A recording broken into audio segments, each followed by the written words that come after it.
সুপ্রিয় শিক্ষার্থী বন্ধুরা, তোমাদের একবার স্মৃতি ও শুভেচ্ছা জানিয়ে আজকে নীলফামারী সরকারি উচ্চ বিদ্যালয়ের দশম শ্রেণী বাংলা প্রথম পত্রের অনলাইন ক্লাসে আমি এই প্রশ্ন উত্তর ক্লাসে তোমাদের সাদর আমন্ত্রণ জানাচ্ছি। আজ আমি তোমাদের জন্য দুটো কবিতা নিয়ে আলোচনা করব। দেখো, বঙ্গবাণী ও কপোতাক্ষ। এই দুটো কবিতায় এখানে প্রশ্ন উত্তর কীরকম প্রশ্ন আসতে পারে পরীক্ষা সাধারণত এই দুটো কবিতার শিক্ষণফল ভিত্তিক কী কী প্রশ্ন আসে এগুলো নিয়ে শুধু আলোচনা করব। সুপ্রিয় শিক্ষার্থী বন্ধুরা, তোমরা জানো যে বঙ্গবাণী কবিতাটি লিখেছেন কবি আব্দুল হাকিম।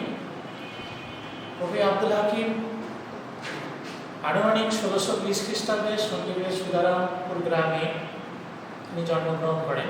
মধ্যযুগের একটা অন্যতম কবি।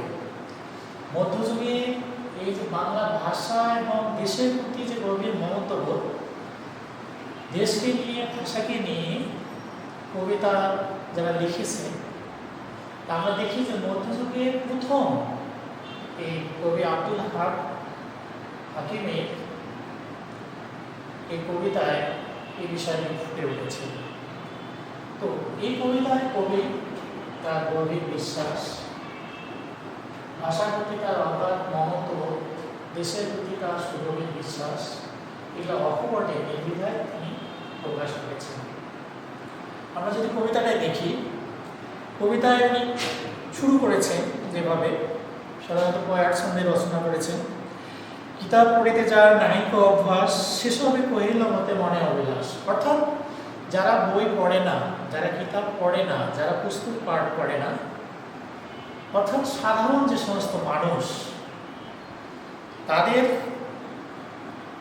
তাদেরকে জানার জন্য কবির মনে ইচ্ছা পোষণ হলো যে জানাবেন। আর এই কারণেই তিনি পড়লেন, এই বাংলায় এই কবিতাটি রচনা করলেন তিনি বলেন, ওই সময় মধ্যযুগে এক শ্রেণীর উন্নাসিক মানসিকতা সম্পন্ন কিছু লোক ছিল, যারা বাংলা ভাষাকে হিন্দুর অক্ষর বলে, হিন্দুর ভাষা বলে। তারা কি করত? এরা এটাকে ঘৃণা করত।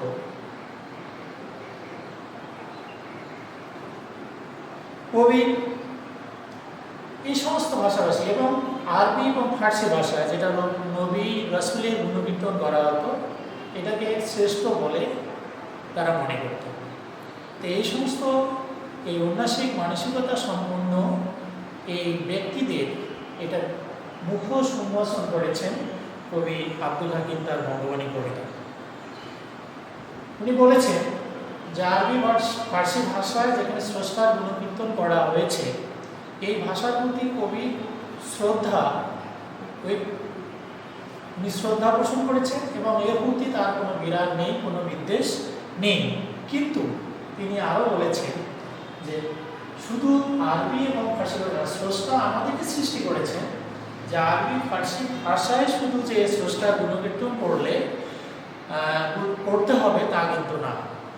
আমরা যারা বাঙালি, আমরা বাংলা ভাষায় বা যে কোনো ভাষায়, পৃথিবীর যে কোনো মানুষ যে ভাষা তার মাতৃভাষা রয়েছে, সেই ভাষায় যদি স্রষ্টার গুণকীর্তন করে, স্রষ্টাকে ডাকে, তা স্রষ্টা সাড়া দিতে বাধ্য। কারণ স্রষ্টা আমাদের সৃষ্টিকর্তা, এবং সৃষ্টিকর্তা আমরা যে ভাষায় তাকে ডাকি না কেন, সে ভাষায় তিনি সাড়া দিতে সর্বদাই সাড়া দেবেন। এই কথাটি তিনি বলেছেন।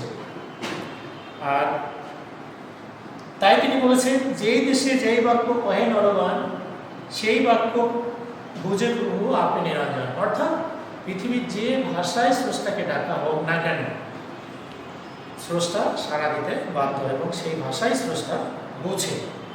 তিনি সর্বজ্ঞানী এবং সব কিছুই তিনি বোঝেন এবং সব কিছুই তিনি জানেন।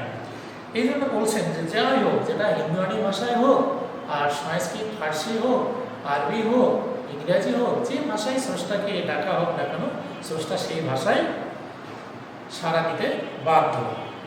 এবং আমাদের এই কবি আরও বলেছেন যে আমাদের এই দেশে কিছু মানুষ যারা জন্মগ্রহণ করেন, এই দেশে জন্মগ্রহণ করে তারা কি করছেন, আমাদের এই ভাষাকে যারা ঘৃণা করেন, কবি তাদের জন্ম পরিচয় সম্পর্কে সন্দেহান প্রকাশ করেছেন। শুধু জন্ম এই পরিচয় সম্পর্কে সন্দেহান প্রকাশ করে ক্ষান্ত হননি, তিনি কি করেছেন, তিনি তাদেরকে এই দেশ থেকে চলে যাওয়ারও উপদেশ দিয়েছেন। তাই তো তিনি বলেছেন যেসবে বঙ্গেতে জন্মে হিংসে বঙ্গবাণী, সেসব কাহার জন্য নির্ণয় না জানি। দেশি ভাষা বিদ্যা যার মনে না জোয়া, নিজ দেশ থেকে কেন সে বিদেশ না যায়। তাহলে নিজ দেশ থেকে কেন বিদেশ না যায়, এই কথা বলেছেন। অর্থাৎ তিনি যদি এই দেশের ভাষা এবং দেশের সংস্কৃতি তার যদি ভালো না লাগে, যে দেশের সংস্কৃতি, যে দেশের ভাষা তার ভালো লাগে, তাকে সেই দেশেই তিনি চলে যেতে বলেছেন। এবং পরক্ষণে তিনি বলেছেন যে মাতা পিতা মহক্রমে বঙ্গতে বসতি, দেশি ভাষা উপদেশ মনে হিতহতি। অর্থাৎ আমাদের পূর্বপুরুষরা, আমাদের যারা পূর্বপুরুষ রয়েছেন, তারা যুগ যুগ ধরে এই দেশে বসবাস করছে আসেন এবং তাদের মুখের যে ভাষা, অর্থাৎ আমাদের যে বঙ্গভাষা, এটার চেয়ে হিতকর আর অন্য কোনো ভাষা হতে পারে না। এইটাই হচ্ছে কবিতার বিষয়বস্তুগুলো। মূলত বঙ্গবাণী কবিতার বিষয়বস্তু এই। তো এইখান থেকে যে সমস্ত প্রশ্ন আসতে পারে পরীক্ষায়, প্রথমত হচ্ছে যে ভাষার প্রতি মমত্ব, মাতৃভাষার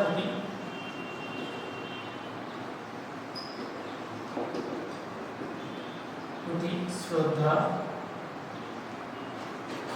ও মমত্ব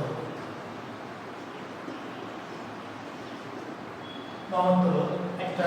দ্বিতীয়ত এর মাধ্যমে দেশপ্রেম,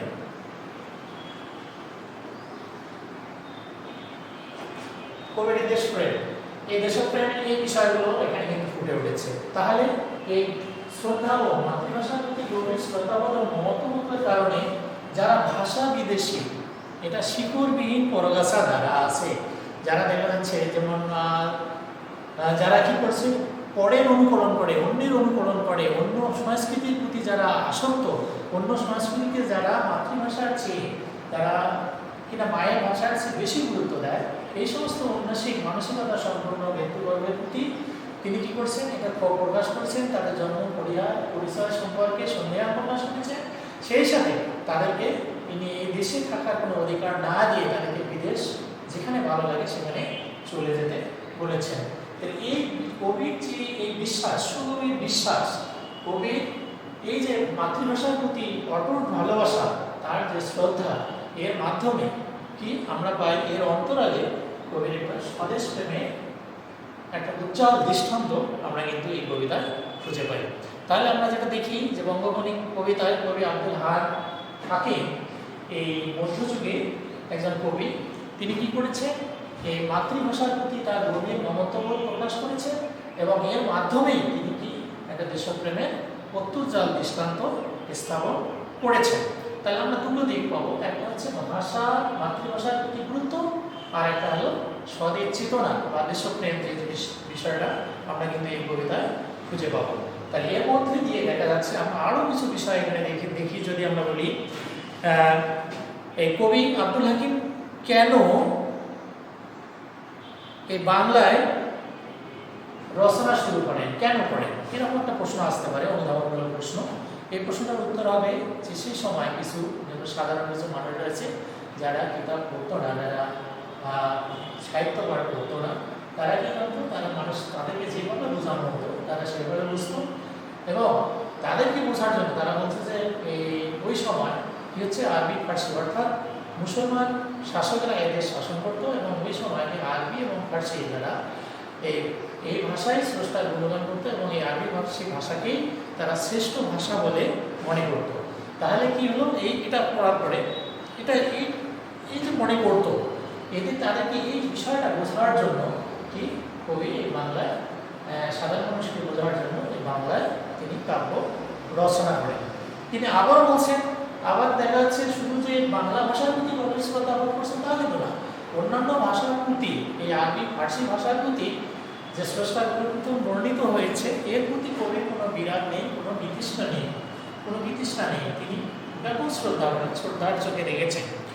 এবং কি হচ্ছে, আর বলছেন যে আরবি ফার্সি ভাষায় যে স্রষ্টার গুণকীর্তন হবে তা কিন্তু না, এটা কোনো দ্বিমত নেই। যে কোনো ভাষায় স্রষ্টার গুণকীর্তন করা যেতে পারে, আল্লাহ নবীর সিফত বর্ণনা করতে পারে, করা যেতে পারে। আর পরপরে বলছেন যে স্রষ্টা আমাদের সৃষ্টিকর্তা, তিনি আমাদেরকে সৃষ্টি করেছেন এবং সৃষ্টি করেছেন, এবং আমরা যে ভাষায় কথা বলি না কেন, যে দেশেই থাকি না কেন, যে ভাষায় কথা বলি না কেন, যে ভাষায় তাকে ডাকি না কেন, যে ভাষায় তার গুণকীর্তন করি না কেন, তিনি সাড়া দিতে বাধ্য এবং তিনি সেটা বোঝেন। এটা। আর এরপরে কি বলছে যে আমাদের কিছু এদেশের কিছু মানুষ ছিল যারা বাংলা ভাষা, বাংলা সংস্কৃতিকে হিন্দু কৃষ্টি কালচার হিসাবে আখ্যায়িত করেছিলেন এবং হিন্দু ভাষা বলে বাংলা ভাষাকে আখ্যায়িত করেছে। এবং এই সমস্ত মানুষদেরকে, এই সমস্ত শিক্ষাবিহীন পড়াশা মানুষদেরকে কবি কি বলেছে, তাদের জন্ম পরিচয় সম্পর্কে এদেশে থেকেই, এদেশে আলো বাতাসে লালিত পালিত হয়ে যারা কি করেছেন, যে এদেশের ভাষাকে ঘৃণা করেন, অন্য ভাষার প্রতি আসক্ত হন, তিনি তাদেরকে কি বলছেন, যে তাদের জন্ম পরিচয় সম্পর্কে সন্দেহান প্রকাশ করেছেন। এবং তিনি তাদেরকে কি বলছেন, যে যাদের যে দেশে ভালো লাগে, যে সংস্কৃতি ভালো লাগে, যে ভাষা ভালো লাগে, তিনি যেন এই দেশ ত্যাগ করে সেই বিদেশে চলে যায়, সেই দেশে বা সেই ভাষাভাষীর দেশেই চলে যায়, এই কথা বলেছেন। এবং তারপরে কবি কি বলছেন, যে আমাদের পূর্বপুরুষ, আমাদের পিতা মাতা থেকে পিতা মাতা সবাই এই দেশে জন্ম, এই দেশে বসবাস করে আসছেন, এবং তারা যে ভাষায় কথা বলেন, তারা যে ভাষায় কথা বলতে বলছেন, অর্থাৎ মাতৃভাষা, যে আমাদের যে মায়ের ভাষা, আমার জন্মের পর যে ভাষায় আমরা কথা বলি, এর চেয়ে হিতকর আর অন্য কিছু হতে পারে না। এটাই আমাদের জন্য সবচেয়ে মঙ্গলজনক এবং সবচেয়ে জনক। এটা এই বিষয়গুলো এরকম থাকতে পারে। এখন এখান থেকে বিভিন্ন প্রকার প্রশ্ন আসতে পারে, যেমন শর্ট প্রশ্ন আসতে পারে যে কবি আব্দুল হাকিমের বিখ্যাত কাব্যগ্রন্থ, অন্যতম কাব্যগ্রন্থ কোনটি, এটা নূরনামা এই কাব্যগ্রন্থ, অথবা বঙ্গবাণী কবিতাটি কোন কাব্যগ্রন্থে গৃহীত হয়েছে, এই বিষয়টা আসতে পারে। তারপরে আরবি ফার্সি ভাষায় এই যে আল্লাহ নবীর সিফত বর্ণনা করতে হবে, এ সম্পর্কে কবি তার কবিতায় কি বলেছেন, এ বিষয়টা আসতে পারে। তারপরে এখানে কিছু কঠিন শব্দ আছে, যেমন নিরঞ্জন শব্দ আছে, নিরঞ্জন শব্দের অর্থ কী, এগুলো জ্ঞানমূলক প্রশ্ন এরকম আসতে পারে, যে সৃষ্টিকর্তা বা ঈশ্বর এরকম হতে পারে। এই বিষয়গুলো ছোট ছোট প্রশ্ন হিসাবে এখান থেকে দিতে পারে। আবার অনুধাবনমূলক প্রশ্ন, কবি কেন বাংলা ভাষায় সাহিত্য রচনা করেছেন, এটা হতে পারে। তারপরে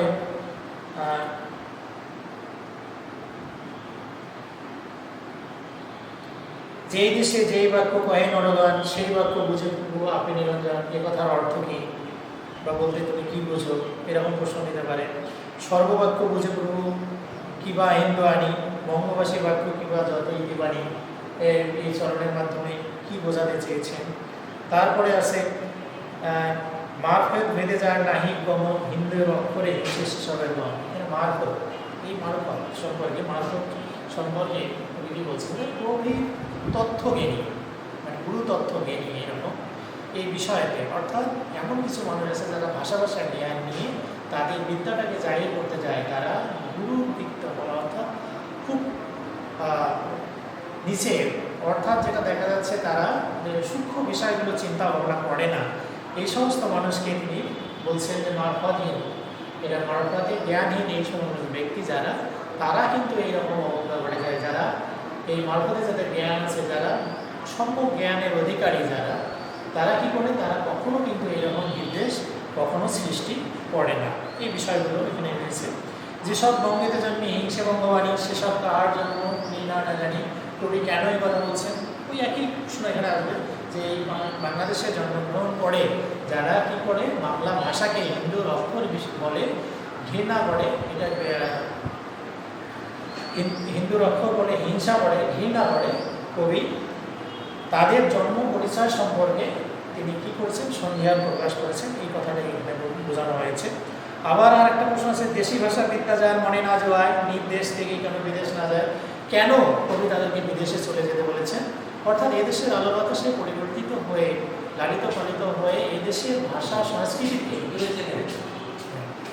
সংস্কৃতিকে যারা ভালো না লাগে, যারা অন্য সংস্কৃতিকে ভালোবাসে, কবি তাদেরকে কি বলছেন, যে তাদেরকে এই বিদেশ চলে যেতে বলেছেন। এ দেশে তাদের বসবাস করার কোনো অধিকার নাই, এই অধিকার বঞ্চিত করেছেন। আর পরিশেষে তিনি বলছেন যে আমাদের পিতামাতা যারা পূর্বপুরুষরা রয়েছেন তারা এই দেশে যুগ যুগ ধরে বসবাস করে আসছেন এবং তাদের যে ভাষা, তাদের যে সংস্কৃতি, এর চেয়ে হিতকর, এর চেয়ে মঙ্গলজনক, অর্থাৎ মাতৃভাষার চেয়ে ভাব প্রকাশের জন্য আর অন্য কোনো ভাষা হতে পারে না, এটা এই সম্পর্কে এখানে বলেছেন। তো এই বিষয়গুলো এখান থেকে আসতে পারে। আমি দুটো সৃজনশীল প্রশ্নে যদি আমরা আসি, এখান থেকে সৃজনশীল প্রশ্ন কীরকম আসতে পারে, আমরা জানবো যে সৃজনশীল প্রশ্নে কী থাকে, দুটো উদ্দীপক থাকে। আমি এখানে সংক্ষেপে দুটো উদ্দীপক থাকবে, উদ্দীপক থেকে তারপর প্রশ্ন থাকবে, উদ্দীপকটি পরে নিচে প্রশ্নগুলোর উত্তর দাও। আমি উদ্দীপক 1 লিখতেছি।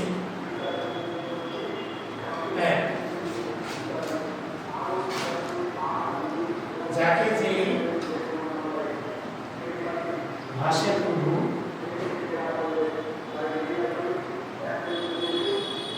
করিয়েছিলেন,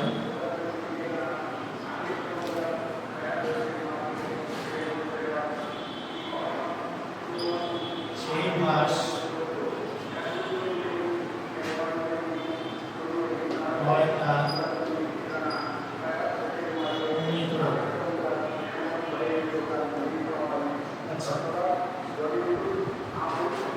এখানে একটা উদ্দীপক, যাকে যেই ভাষার প্রভু করে নিয়েছেন, ভাষার অর্থ ভাষা, ভাষা শব্দের অর্থ ভাষা, অর্থাৎ প্রভু আমাদের যাকে যেই ভাষায়, অর্থাৎ আমরা বাঙালি, আমরা বাংলা ভাষায়, এই বাংলা ভাষায় বাংলাদেশে জন্মগ্রহণ করলে আমরা বাংলা ভাষী, এবং ইংলিশে যারা জন্মগ্রহণ, ইংল্যান্ডে যারা জন্মগ্রহণ ইংরেজি ভাষী, এরকম ভারতে যারা জন্মগ্রহণ ভাষী, তাহলে যে ভাষায় প্রভু, যে দেশে যে ভাষায় কথা বলে, অর্থাৎ মাতৃভাষা তাদের যে সেখানে সৃষ্টি করেন, স্রষ্টা আমাদের সৃষ্টি করেন, সেই ভাষায় তাই অমৃত, অর্থাৎ সেই ভাষা, সেই হিতকর আর অন্য কোনো ভাষা হতে পারে না, এটি অমৃত, তার জন্য অমৃত।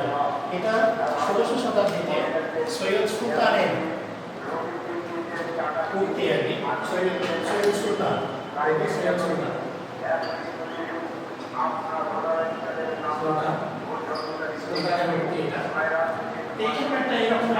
নাম্বার হতে পারে। আবার কি হতে পারে, আমি যদি দিই আরেকটা উদ্দীপক 2, উদ্দীপক 2 আমি দিলাম কবিতা একবাদের একটা, বাংলা আমার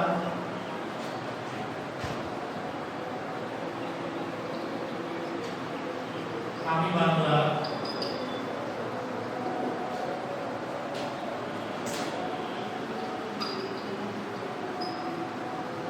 আমার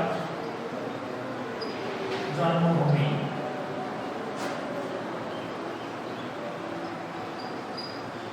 গঙ্গা যমুনা, গঙ্গা ও যমুনা,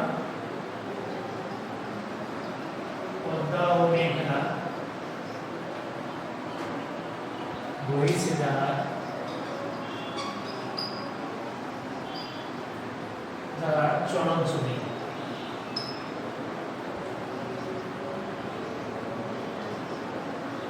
আচ্ছা, দুটো উদ্দীপক, শিক্ষার্থী বন্ধুরা তোমরা একটু লক্ষ্য করো। উদ্দীপক 1, যাকে যেই ভাষা প্রভু করিলেন সৃজন, সেই ভাষ হয় তার অমৃত রজন। বাংলা আমার, আমি বাংলা, বাংলা আমার জন্মভূমি, গঙ্গা ও যমুনা, পদ্মা ও মেঘনা হয়েছে যার চরণচুরি। দুটো উদ্দীপক। এখন এখানে আমি ক খ প্রশ্নটার কথা বলছি না, যেহেতু তাকে ক খ প্রশ্ন থাকতে পারে, যে ক জ্ঞানমূলক প্রশ্ন, যে কোনো প্রশ্ন দিতে পারে বই থেকে। খ নম্বর প্রশ্নটা বই থেকে এখানে থাকবে, কবিতা থেকে যে কোনো ভাবে একটা থাকতে পারে। যে মনে করো যে তোমরা যেমন এখানে দিল যে নুরুন্নাহ কাব্যগ্রন্থটি কার রচনা, এরকম থাকতে পারে, অথবা বঙ্গবাণী কবিতা কোন কাব্যগ্রন্থ থেকে গৃহীত হয়েছে, এরকম থাকতে পারে, অথবা নিরঞ্জন শব্দটির অর্থ কী, এরকম থাকতে পারে। খ নম্বর প্রশ্ন দিল কবি কেন বাংলায় কাব্য রচনা করেছেন, এরকম থাকতে পারে। অথবা দুটো লাইন তুলে দিয়ে এটাতে কবি কী বোঝাতে চেয়েছেন, এরকম থাকতে পারে। মারফত বেড়ে যার নাহিক ভ্রমণ সেসবে মারফত ভেদে যার নাহিক ভ্রমণ হিন্দুর অক্ষরে হিংসে সেসবের গণ, লেখক কেন এই কথা বলেছেন, এরকম থাকতে পারে। আবার মাতা পিতা ক্রমে বঙ্গতে বসতি দেশি ভাষা উপদেশ মনে হিতৈষী, কবি কেন এই কথা বলেছেন, এরকম প্রশ্ন থাকতে পারে। কিন্তু গ নাম্বার যে প্রশ্নটি, গ নাম্বার প্রশ্নটি অবশ্যই উদ্দীপকের সাথে সাদৃশ্য হয়ে কবিতার সাথে মিল রেখে হবে। যেমন ধরো এখানে উদ্দীপক ১-এর সাথে বঙ্গবাণী কবিতা, যদি প্রশ্নটা লেখা যায় যে উদ্দীপক ১-এর সাথে বঙ্গবাণী কবিতা সাদৃশ্যপূর্ণ দিক দিয়ে বর্ণনা। উদ্দীপক ১-এর সাথে যাকে যেই ভাষায় পূর্ণ করিলেন সৃজন সেই ভাষায় তার অমৃত রতন। অর্থাৎ কি হতে পারে, যে স্রষ্টা যে ভাষায় স্রষ্টা মানুষকে সৃষ্টি করেছে তাহলে সেই ভাষাটাই তার জন্য হিতকর মঙ্গলময়, এটা হতে পারে। এখানে কি হতে পারে, যে মাতৃভাষার প্রতি গুরুত্ব, মাতৃভাষা প্রতিটি মানুষের জন্য কি হতে পারে, যে এটা প্রতিটি মানুষের জন্য মঙ্গলজনক বা ভাব প্রকাশের বাহন এই মাতৃভাষা, এটাই কিন্তু এখানে এর চেয়ে অমৃত রতন বা এর চেয়ে ভালো, এর চেয়ে সুধাকর, এর চেয়ে শিব আর কিছু হতে পারে না, এই দিকটার সাথে বর্ণনা আছে। তাই এখানের সাথে তোমরা নেবে, নেওয়ার পরে তোমরা এই বঙ্গবাণী কবিতায় চলে আসবে যে মাতৃভাষার প্রতি মানুষের যে মহত্ববোধ, মানুষের জন্য মাতৃভাষার যে গুরুত্ব এ সম্পর্কে এখানে বলা হয়েছে। আর উদ্দীপক ২ বাংলা আমার আমি বাংলা, বাংলা আমার জন্মভূমি, গঙ্গা যমুনা পদ্মা মেঘনা বহিছে যাওয়ার চরম ভূমি। তাহলে দেখা যাচ্ছে বঙ্গবাণী কবিতা এই মাতৃভাষাপ্রীতির অন্তরালে কবির যে অত্যুজ্জ্বল দেশপ্রেমের যে দৃষ্টান্ত, এখানে কিন্তু এই পরের উদ্দীপকে এখানে ফুটে উঠেছে। কি ফুটে উঠেছে এখানে যদি বলা হয় যে উদ্দীপক ২ বঙ্গবাণী কবিতা ভাবার্থকে সম্পূর্ণরূপে ফুটে তুলেছে কি তোমার উত্তরের সপক্ষে যুক্তি না। তাহলে তুমি আলোচনা করতে হবে যে কবি বঙ্গবাণী কবিতায় মাতৃভাষার অন্তরালে কবির যে অত্যুজ্জ্বল দেশপ্রেমের দৃষ্টান্ত, এটা কিন্তু এখানে ফুটে উঠেছে। এই বিষয়টা বর্ণনা করবে। তারপর বঙ্গবাণী কবিতা এবং এই উদ্দীপকের সাথে মিল করে এটা সুচিন্তিত মতামত বলা যায় কি, যে দেখা যাচ্ছে যে উদ্দীপক ২ বাংলা আমার আমি বাংলা, বাংলা আমার জন্মভূমি, অর্থাৎ বাংলার প্রতি গভীর যে একাত্মতা এটা কিন্তু এখানে প্রকাশ করেছে এবং এখানে দেশপ্রেমের একটা অত্যুজ্জ্বল দৃষ্টান্ত এখানে ফুটে উঠেছে। আমরা দেখি যে বঙ্গবাণী কবিতা এই ভাষাপ্রীতির অন্তরালে কবির একটা সদিচ্ছ চেতনা, একটা স্বদেশের প্রতি তার গভীর ভালোবাসা, তার যে মহত্ব এটা প্রকাশ পেয়েছে। অতএব আমরা কি বলতে পারি যে উদ্দীপক ২ এই যে চেতনা আর বঙ্গবাণী কবিতা চেতনা একই ধারায় প্রবাহিত হয়েছে, এটা এভাবে বর্ণনাগুলো দেওয়া যেতে পারে। তাহলে এই প্রশ্নগুলো একটু দেখতে হবে। দুটো প্রশ্ন, একটা বঙ্গবাণী কবিতায় যদি আমরা লক্ষ্য করি তাহলে একটা ভাষার প্রতি গভীর মহত্ববোধ, আর একটা কি হচ্ছে, আর একটা হচ্ছে স্বদেশের প্রতি তার গভীর ভালোবাসা। এই দুটো দিক আমরা এখানে খুঁজে পাই। সুপ্রিয় শিক্ষার্থী বন্ধুরা, তোমরা এই বিষয়গুলো একটু দেখে নেবে এবং এরপরে আমাদের যে ক্লাসগুলো হবে এই ক্লাসগুলো কিন্তু সম্পূর্ণ লাইভ ক্লাস হবে। তোমরা সবাই এগুলো অংশগ্রহণ করবে এবং আমি প্রতি ক্লাসে কী করবো, যে প্রশ্ন উত্তর নিয়ে আলোচনা করবো। লাইভে এসে তোমরা কি করবে, যে সাধারণত তোমরা এখানে প্রশ্নগুলো কোথায় বোঝো না, এই প্রশ্নগুলো নিয়ে আমাকে প্রশ্ন করলে আমি এখানে তোমাদের উত্তর দিতে পারবো। এরপরে কপোতাক্ষ নদ কবিতা, কপোতাক্ষ নদ কবিতা তোমরা অনেকে জেনেছ যে এটা মাইকেল মধুসূদন দত্ত তিনি রচনা করেছেন এবং এটি ইসফানের চতুর্দশপদী কবিতা। আমি মাইকেল মধুসূদন দত্ত সম্পর্কে এটি আলোচনা করছি না। এখানে আরেকটা জিনিস যেটা আছে যে যখন তোমাদের প্রশ্নগুলো হবে, যে পরীক্ষায় যে প্রশ্নগুলো হবে, সব প্রশ্নগুলোই কিন্তু সৃজনশীলের ভিত্তিতে হবে। এখন তোমরা অনেকেই কী পড়ো, মাইকেল মধুসূদন কত সালে জন্মগ্রহণ করেছে, এরকম প্রশ্নগুলো কিন্তু এখন থাকবে না, কারণ ওই প্রশ্নটাতে কোনো সৃজনশীল থাকে না। খুব কম, ওই প্রশ্নগুলো শিক্ষণফল বিহীন কোনো প্রশ্ন হবে না। তখন হয়তো বা দেখা দেবে যে মাইকেল মধুসূদন দত্তের অমর কীর্তি কর্তৃক মেঘনাদ বধ কাব্য, তোমরা হয়তো জানো, এই মেঘনাদ বধ কাব্য তখন দেখা যাচ্ছে এটা বাংলা সাহিত্যের, বাংলা সংস্কৃতি বা বাংলা ভাষার একটা অন্যতম গ্রন্থ। এখানে এই বিষয়টা, এটা একটা শিক্ষণফল রয়েছে, এই শিক্ষণফল ভিত্তিক প্রশ্নগুলো হবে, এই জিনিসগুলো লক্ষ্য করবে তোমরা। এটা দুটো অংশ আমরা দেখবো যে কপোতাক্ষ নদ কবিতায় তোমরা আগে জেনেছো, আমরা যখন পড়েছি আমরা দেখি যে এখানে 14টি চরণ, প্রথম চরণে 8টি লাইন আছে, 8টি চরণ আছে, আর পরে আছে কিন্তু 6টি। তাহলে প্রথম অংশটা হলো অষ্টক, আর পরে হলো ষষ্ঠ। অষ্টকটা কি? যে অষ্টকটা হচ্ছে যে ভাবের পরিবর্তন, অর্থাৎ কবির মনে যে ভাব আবেগটা জাগ্রত হচ্ছে, যে বিষয়গুলো উদিত হচ্ছে, মনের মধ্যে দুঃখিত হচ্ছে, এই বিষয়টা তার বর্ণনা, এবং এই ভাবের পরিপ্রেক্ষিতে তার পরিণতি কী, তার চাওয়াটা কী, তার কী হচ্ছে, তার ফলটা কী, এই বিষয়টা কিন্তু ষষ্ঠকে আলোচনা করা হয়ে থাকে। কারণ আমরা দেখি যে কপোতাক্ষ নদ কবিতা কী ধরনের হতে পারে, প্রশ্ন হতে পারে, এটা যদি নেয় যে চতুর্দশপদী কবিতা, এই চতুর্দশপদী কবিতা হিসাবে কতটুকু সার্থক, এই বিষয়টা যদি দিতে পারে, বা এরকম আর একটা এরকম সনেট তুলে দিল, অথবা কিছু কবিতার লাইন তুলে দিল, দিয়ে দেখলো যে এটা কি কপোতাক্ষ নদ কবিতার অষ্টক। যেমন আমি আগে লিখেছি, বাংলা আমার, আমি বাংলা, বাংলা আমার জন্মভূমি, পদ্মা ও মেঘনা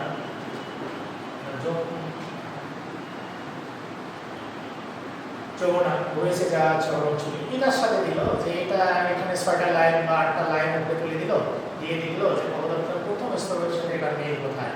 তাহলে দেখা যাবে আমরা যদি দেখি যে এটা হচ্ছে কি, যে এটা মিল নেই। কারণ মিল নেই কেন? যে সনেটের যে সমস্ত বৈশিষ্ট্যগুলো থাকা দরকার, এই বৈশিষ্ট্যগুলো কিন্তু এখানে আমরা খুঁজে পাবো না। ফলে দেখবো, তখন আমরা দেখবো যে এখানে সনেটের কী কী বৈশিষ্ট্য থাকবে, যে এখানে 8 লাইন আছে ঠিকই, কিন্তু সনেটের প্রথম স্তর অষ্টকের 8টি লাইন থাকে, কিন্তু অন্তমিলগুলো যেটা, এই অন্তমিলগুলো যদি আমরা দেখি, অন্তমিলগুলোর সাথে মিল থাকবে না, কিন্তু অন্তমিলগুলো দেখাতে হবে। তারপরে দেখা যাচ্ছে যে কি এখানে ভাবের প্রবর্তনাটা কি হতে পারে, যে ভাবের প্রবর্তনা যদি থেকে থাকে, এই বিষয়গুলো দেখা যেতে পারে যে ভাবের প্রবর্তন আছে কিন্তু পরিণতি নেই। এই জিনিসগুলো লক্ষ্য করে তখন এটা বর্ণনা করতে হবে। তাহলে আমরা কি জানি, চতুর্দশপদী কবিতা এখানে হলো 14 চরণ বিশিষ্ট কবিতা, 14 লাইন বিশিষ্ট কবিতা, এটাকে চতুর্দশপদী কবিতা বলে, ইংরেজিতে এটাকে সনেট বলা হয়। এই সনেটের প্রবর্তক হচ্ছে ইতালীয় কবি রায়, তিনি কিন্তু এটার প্রবর্তক। মাইকেল মধুসূদন আমাদের বাংলা সাহিত্যের এটা কিন্তু প্রথম এটা এই সনেট লেখেন ইনি। তো সনেটের দুটো অংশ থাকে, তোমরা যদি দেখো, আমরা যদি কপোতাক্ষ নদ কবিতাটা পড়ি, সতত হে না তুমি পড়ো মোর মনে, সতত তোমারই কথা ভাবি হে বিরলে, সতত যেমতিল নিশার স্বপ্নে, শুনে মায়ামন্ত্র ধ্বনি তব বলে বলে, জোড়াই গান আমি ভ্রান্তির ছলনে, বহু দেশে দেখিয়াছি বহু নদ দলে, কিন্তু এ স্নেহের তৃষ্ণা মিঠে কার জলে, দুগ্ধ স্রোতরূপের জন্মভূমির স্থানে। এই যে বিষয়টা, এই অষ্টকের ভাবগুলো যদি আমরা দেখি, আমরা যদি এখানে অন্তমিল দেখি, তাহলে কি পাবো, সতত হে নদ তুমি পড়ো মোর মনে, মনে আছে, সতত তোমারই কথা ভাবিয়ে বিরলে, বিরলে। শিক্ষার্থী বন্ধুরা তোমরা দেখো অন্তমিলগুলো কিরকম। আচ্ছা, সতত যেমন লোক বিশাল স্বপ্নে, স্বপ্নে, শেষের লাইন, শেষের ইয়াটা আমি লিখতেছি। তারপরে পলকলে, পলকলে, তারপর ছলনে,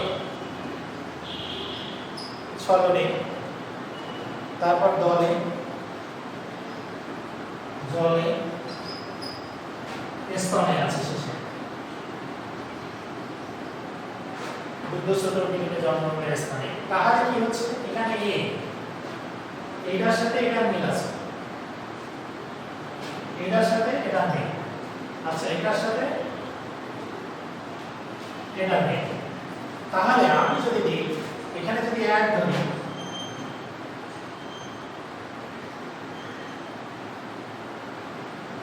এখানে এটাকে এক যদি ধরি আমি, তাহলে এখানে আমি এক দিলাম, এখানে কি হবে, এখানে এক হবে, এখানে এক। আচ্ছা এখানে যদি আমরা দুই দিই, এখানে দুই দিলাম, এখানে দুই, এখানে দুই, তাহলে অন্তমিল কি হলো, আমরা লিখি 1 2 1 2 1 2 2 1 অর্থাৎ এখানে দেওয়া আছে তোমাদের বইয়ে দেওয়া আছে ক খ তাহলে ক এখানে দুইটাকে খ এটা আমার ক আছে দুইটা ক আচ্ছা এখানে এটা ক এটা ক এটা ক এটা ক তাহলে শিক্ষার্থী বন্ধুরা কি আসলো আমি ক খ ক খ ক ক খ এরকম অন্তর্বিরোধগুলো এখানে রয়েছে। তাহলে এইভাবে সাধারণত অন্তর্বিরোধগুলো লক্ষ্য করতে মনে বিরল এটা আলাদা। তুমি এখানে কি তোমরা এখানে অন্য কিছু ধরতে পারো ক খ না দিয়ে অন্য কিছু ধরে নিতে পারো অ যদি দাও অ দিয়ে দাও তাহলে অ আ ক আ ক আ আ এরকম হতে পারে।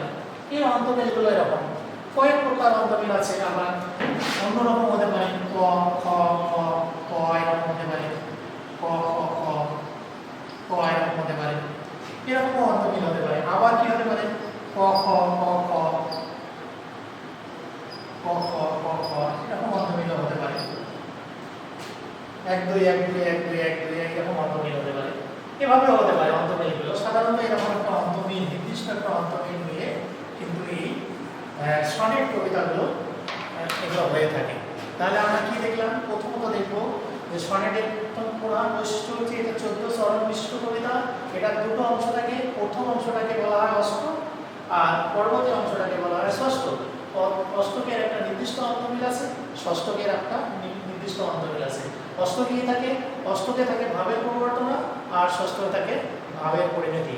এই বৈশিষ্ট্যগুলো যদি থাকে তাহলে আমরা কি বলতে পারবো যে ওই কবিতাটা সনেট। আর যদি এই বৈশিষ্ট্যগুলো না থাকে এই মাপকাঠিতে যদি তাদেরকে মাপা না যায় এটা পরিমিত করা না যায় তাহলে আমরা এটাকে সনেট বলতে পারবো না।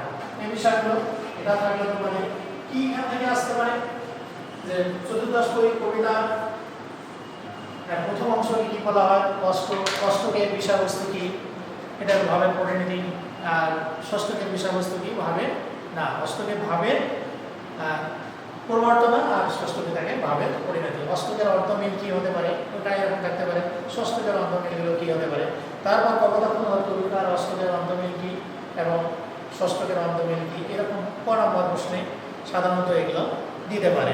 আচ্ছা এখন আমরা যদি খ নম্বর প্রশ্নে আসি খ নম্বর প্রশ্নে আসলে সতত হেন তুমি পরমন মনে সতত তোমার কথা ভাবে বেরোলে। আচ্ছা সতত হেন তুমি পরমন মনে কবির মনে কেন এই সতত নদ অর্থাৎ এই কপোতাক্ষ নদের কথা কবি সবসময় মনে করেন কেন করেন তাহলে ওই আসতে হবে যে মাইকেল মধুসূদন দত্ত কি করছেন স্বভাষা স্বদেশ স্বধর্ম ত্যাগ করে এই বিদেশি সংস্কৃতি বিদেশি ভাষার মোহে পরে ইনি কিন্তু এই স্বদেশ ত্যাগ করে যান বিদেশে চলে যান।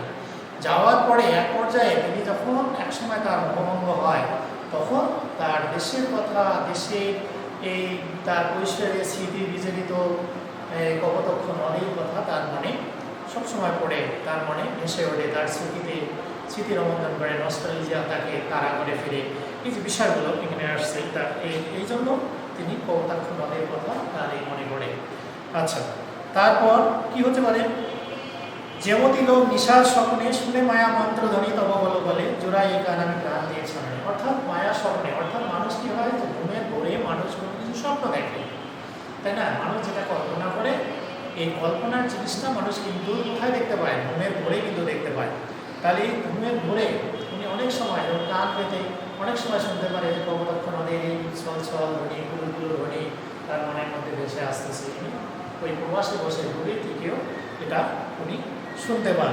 আর বহু দেশে দেখিয়াছি বহু নহর দলে কিন্তু এ স্নেহের তৃষ্ণা মেডিকার জলে কবি বিভিন্ন দেশ পরিভ্রমণ করেছেন বিভিন্ন দেশে গিয়েছেন অনেক নদী দর্শন করেছেন অনেক নদী দেখেছেন কিন্তু তার এই যে বাল্য স্মৃতি বিজাড়িত কপোতাক্ষ নদের পানি দিয়ে সুমিষ্ট পানি দ্বারা যে তৃপ্তি পেয়েছেন তৃষ্ণা নিবারণ করেছেন তাকে যে প্রশান্তি দিয়েছে অন্য কোনো নদের পানি তাকে সেরকম প্রশান্তি দিতে পারেনি এই কথা তিনি এখানে বলেছেন আর পরে বলছেন।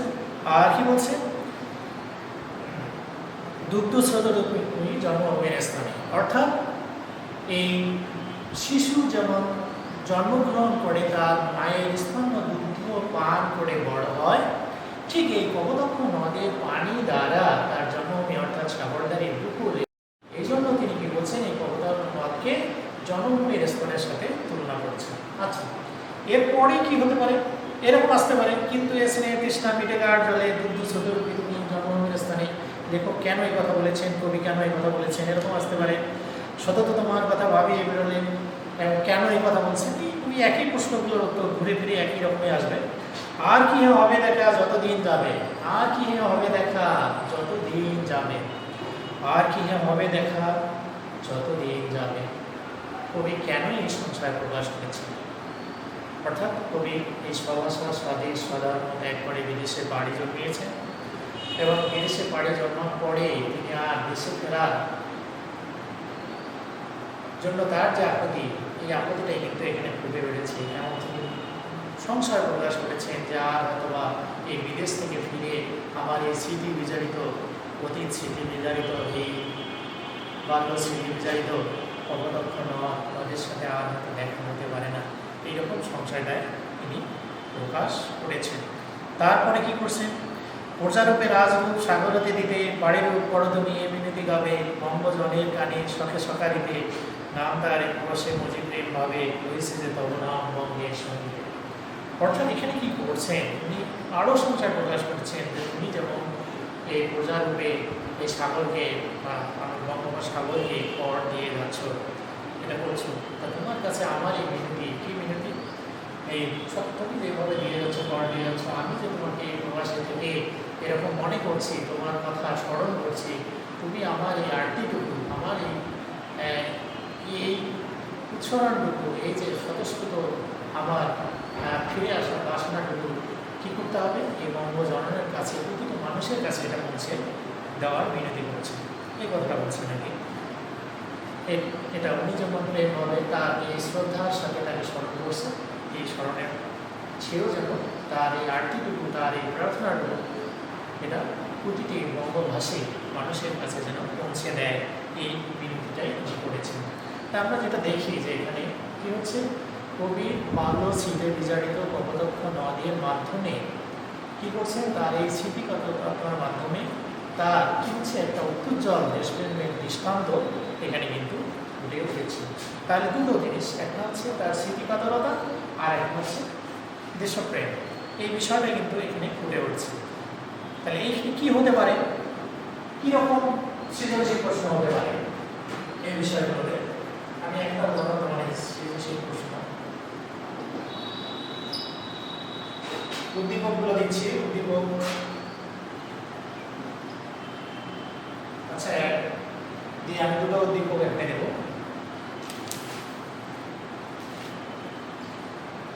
সুফিয়া কামালের একটা কবিতা আছে, বহুদিন পরে মনে পড়ে আজি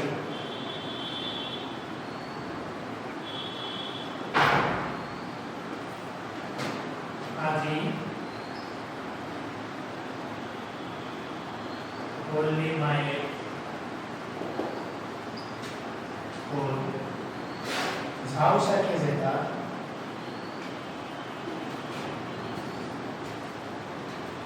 গণলতাবাদী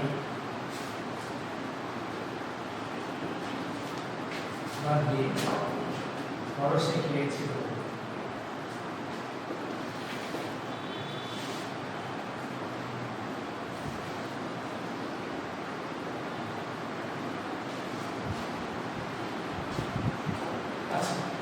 তারপরে আরো লাইন হতে পারে, ফুলের কাঁটা গাছগুলি আকাশ কথা কুলিকে অমৃতে সাহায্য লগে আছে গায়ে দুলালিনী, এরকম হতে পারে। তারপরে উদ্দীপক দুই,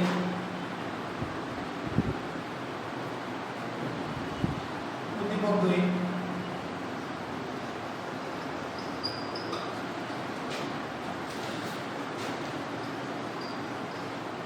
সার্থক জনম আমার জন্মেছি এই দেশে,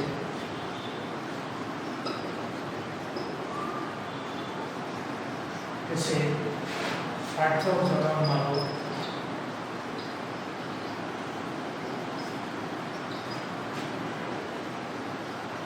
আমার ভালোবাসে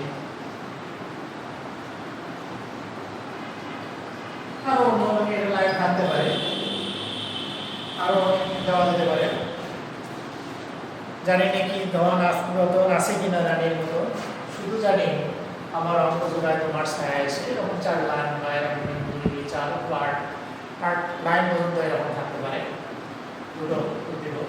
তাহলে আমি যদি এখানে 4 নাম্বার প্রশ্নটা লিখি, তাহলে উদ্দীপক 1-এর সাথে এই কবলক্ষণ কবিতার সাথী সুবোধ নদী একটি বর্ণনা কি হতে পারে। এখানে বহুদিন পরে মনে পড়ে আজ পল্লী মায়ের ঝাউ সাথে যেটা মনগাদাবাদী ধরো শিখে গেছিল, কি আসতে পারে এখানে? এখানে আসতে পারে ওই তার যে বিষয়গুলো স্মৃতি কাতরতা, অর্থাৎ ওই কপোতাক্ষ নদের স্মৃতি রোমন্থনের দিকটা কিন্তু এখানে ফুটে উঠেছে। এখানে আসবে, এটা বর্ণনা করে দিতে হবে তোমাদেরকে।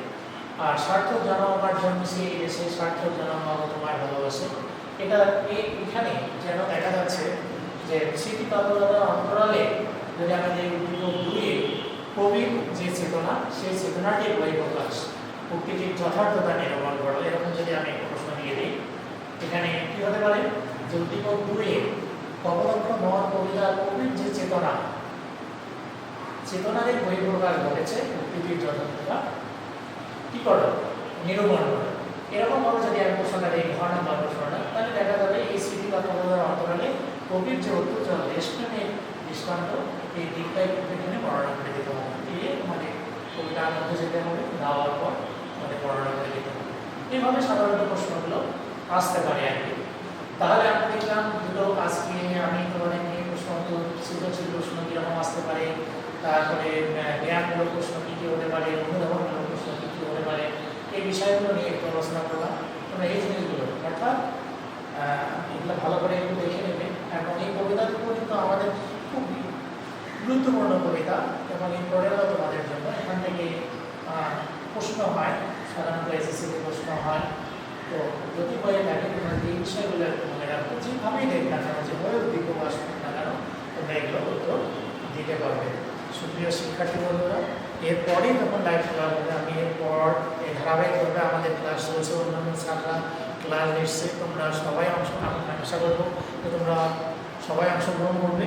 এবং অংশগ্রহণ করলে কি হবে, এবং এই লাইভ ক্লাসে যদি প্রশ্ন করো তাহলে কোথায় তোমাদের দুর্বলতা এটা চিহ্নিত করা যাবে, এবং এই বিষয়গুলো নিয়ে আলোচনা করবে, স্যাররা আলোচনা করবে। আজকে থেকে শুরু হয়েছে, পাশে আমাদের ইমরান স্যার ইংরেজি ক্লাস নিচ্ছে উনি, তারপরে এরকম ক্লাসগুলো তোমাদের হবে। তোমরা আশা করি এই ক্লাসগুলোতে অংশগ্রহণ করে সবাই ভালো থাকো, সুস্থ থাকো। সবাইকে একটা তৃতীয় শুভেচ্ছা জানিয়ে আজকের এই অনলাইন ক্লাস এখানে শেষ করছি। খোদা হাফেজ।